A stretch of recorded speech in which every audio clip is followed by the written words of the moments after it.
और मेरी बेटियां जिनको मेरी आवाज पहुंचे वो सुन लें कि नेक अमल करोगे, गुनाहों से बचोगे तो अल्लाह चेहरे पे एक नूर देते हैं, रौनक, तरावट होती है, तरोताजगी होती है, चेहरे में कशिश होती है।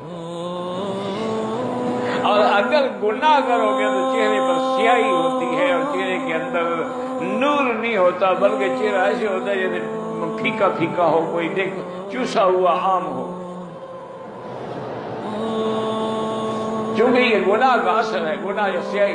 देखा नहीं, हजूर ने फरमाया कि हजर अस्वद जब जन्नत से आया था तो ये इतना चमकता था, रोशनी थी कि हद्दे हरम तक इसकी लाइट जाती थी। लेकिन सब बदत हो खताया बनी आदम की औलाद के गुनाहों ने उसको स्याह कर दिया।